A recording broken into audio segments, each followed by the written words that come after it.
नमस्कार, मैं हूं किरण रावत और आप देख रहे हैं समाचार फॉर यू। एक नजर आज की हेडलाइंस पर। देहरादून के सहस्त्रधारा में फटा बादल फटने से मची भारी तबाही। नदियां उफान पर, सड़कों पर सैलाब। राहत बचाव कार्य में जुटा प्रशासन। मुख्यमंत्री पुष्कर सिंह धामी ने किया प्रभावित क्षेत्रों का दौरा, राहत कार्य तेज करने के दिए निर्देश। मुख्यमंत्री पुष्कर सिंह धामी ने हरिद्वार स्थित देव संस्कृति विश्वविद्यालय में आयोजित आर्टिफिशियल इंटेलिजेंस AI विषयक संगोष्ठी में लिया भाग। उत्तराखंड में 17 सितंबर से शुरू होगा स्वस्थ नारी सशक्त परिवार अभियान। 2 अक्टूबर तक चलने वाले इस अभियान में लगेंगे प्रदेश भर में स्वास्थ्य शिविर। हरिद्वार के कनखल में बाइक सवार 3 बदमाशों ने खुलेआम दिन दहाड़े की फायरिंग, इलाके में दहशत का माहौल। अब खबरें विस्तार से। देहरादून के सहस्त्रधारा में सोमवार रात करीब 11 बजे बादल फटने से भारी तबाही मच गई। लगातार मूसलाधार बारिश के चलते नदियां उफान पर है और पूरे इलाके में पानी का सैलाब नजर आ रहा है। प्रशासन, SDRF और पुलिस की टीमें रात भर से राहत और बचाव कार्य में जुटी है। बारिश का असर सिर्फ सहस्त्रधारा तक नहीं रहा। तमसा नदी के उफान से टपकेश्वर मंदिर का शिवलिंग जलमग्न हो गया है, जबकि मालदेवता और आसपास के क्षेत्रों में भूस्खलन और जल भराव से भारी नुकसान हुआ है। मुख्यमंत्री पुष्कर सिंह धामी ने मौके पर पहुंचकर स्थिति का जायजा लिया और राहत कार्यों में तेजी लाने के निर्देश दिए। तेज बारिश हुई है, उससे हमारे यहाँ की सभी नदियाँ तूफान पर हैं और कई जगह बादल फटा है। करीब 25-30 स्थानों पर सड़क पूरी तरह से बह गई है। घरों को बहुत नुकसान हुआ है, सरकारी संपत्तियों को नुकसान हुआ है और पूरा जनजीवन अभी अस्त व्यस्त है। उसको सामान्य करने के लिए सभी प्रयास किए जा रहे हैं। विगत 24 घंटे में देहरादून और आसपास के क्षेत्रों में बहुत अधिक बरसात हुई है। सहस्त्रधारा क्षेत्र में लगभग 264 मिलीमीटर की बरसात हुई है। नरेंद्रनगर में लगभग 200 मिलीमीटर बरसात हुई है और कई स्थानों पर बहुत अधिक बरसात हुई है। उसको देखते हुए सब जगह राहत बचाव टीमें कार्य कर रही हैं। अकेले देहरादून और आसपास के क्षेत्रों में 20 जगह पे जलभराव या टूट की घटनाएं घटी हैं। वर्तमान में कहीं भी चिंताजनक स्थिति नहीं है। मुख्यमंत्री पुष्कर सिंह धामी ने हरिद्वार स्थित देव संस्कृति विश्वविद्यालय में आयोजित आर्टिफिशियल इंटेलिजेंस विषयक संगोष्ठी में भाग लिया। कार्यक्रम में लोकसभा अध्यक्ष ओम बिरला भी मौजूद रहे। सीएम धामी ने कहा कि AI समाज को नई दिशा देने वाली क्रांतिकारी तकनीक है और इस दिशा में विश्वविद्यालय की पहल सराहनीय है। आज AI आधारित सभी विश्व के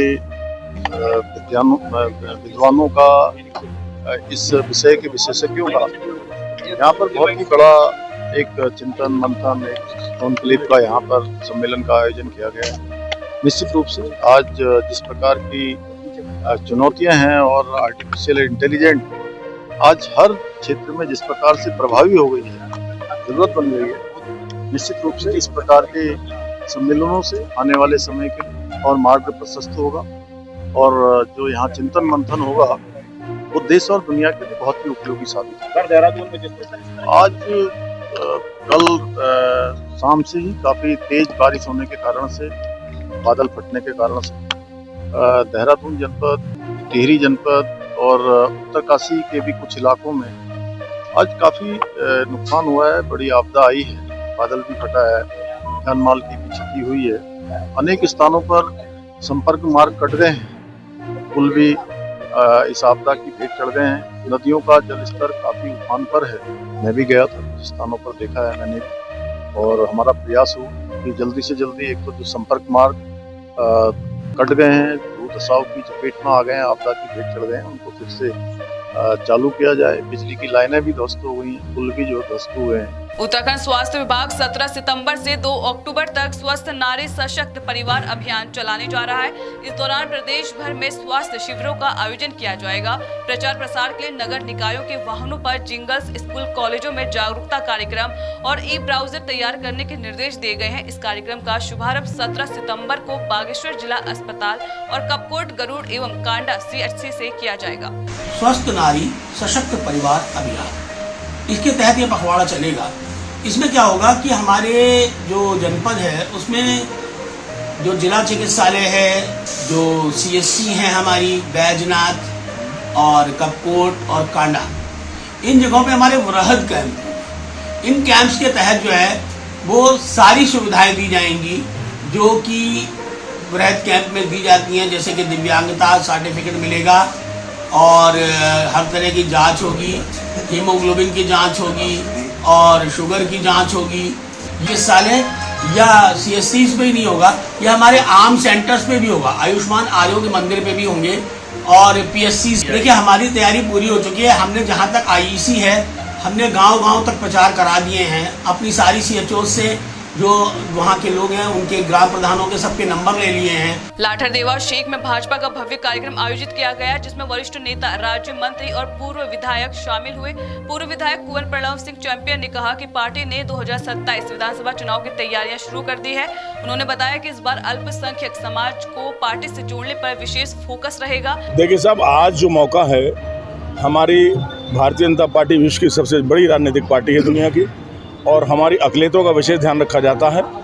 अल्पसंख्यक मोर्चे के प्रदेश अध्यक्ष के रूप में पूर्व प्रदेश महामंत्री, पूर्व जिला अध्यक्ष छोटे भाई अनीस गौड़ की ताजपोशी हुई है। मुझे बहुत उम्मीद है कि भारतीय जनता पार्टी की जो कल्याणकारी नीतियां हैं, भाई अनीस गौड़ उनको धरातल पे लाएंगे। और मैं विद्वान भी हूँ, बलवान भी हूँ, नेता नौजवान भी हूँ और किसान भी हूँ। तो हमें तैयारी बरसाती मेंढक की तरह करनी पड़ती है। बरसाती मेंढक करते हैं तैयारी, उछल गए, शेर तो हमेशा तैयार रहता है इंशाल्लाह। मैं आभार व्यक्त करना चाहता हूं कि उन्होंने एक छोटे से कार्यकर्ता को इतनी बड़ी महत्वपूर्ण जिम्मेदारी जो प्रदेश की दी है। मैं जिन आशा और अपेक्षाओं के साथ प्रदेश ने और मेरे राष्ट्रीय नेतृत्व में इस पर विश्वास व्यक्त किया गया है और पूरा विश्वास दिलाना चाहता हूं कि मैं उनकी आशा और अपेक्षाओं पर पूरी मेहनत करते हुए, अपना संपूर्ण देते हुए उनकी आशा और अपेक्षाओं पर खरा उतरूंगा। हरिद्वार के कनखल में सोमवार दोपहर बाइक सवार 3 बदमाशों ने खुलेआम फायरिंग कर इलाके में दहशत फैला दी। बदमाशों ने जगजीतपुर की पीठ पुलिया और फिर वाल्मीकि बस्ती में फायरिंग की। सीसीटीवी फुटेज में वारदात कैद हो गई जो अब सोशल मीडिया पर वायरल हो रही है। SP सिटी पंकज गैरोला ने बताया कि तीनों आरोपियों की पहचान हो चुकी है और पुलिस टीमें लगातार दबिश दे रही है। सूचना मिली थी कि कनखल में वाल्मीकि बस्ती और ये जो हमारी जगजीतपुर की पुलिया है, इस पर जो है 3 अज्ञात जो बाइक सवार युवकों द्वारा फायर किए गए। इस सूचना पे पुलिस तत्काल पहुंची है वहाँ मौके पे। तो वहाँ CCTV वगैरह फुटेज तलाशी गई है, उनको फाइंड आउट भी किया, उनको पहचान भी लिया गया है। तो कनखल क्षेत्र के रहने वाले हैं, उनके यहाँ जो टीमें बनाकर उनकी तलाश में दबिश दी जा रही है, उनके घरों पे, उनके संभावित ठिकानों पे दबिश। इस बुलेटिन में फिलहाल इतना ही। उत्तराखंड की तमाम बड़ी खबरों से जुड़े रहने के लिए देखते रहिए समाचार फॉर यू। नमस्कार।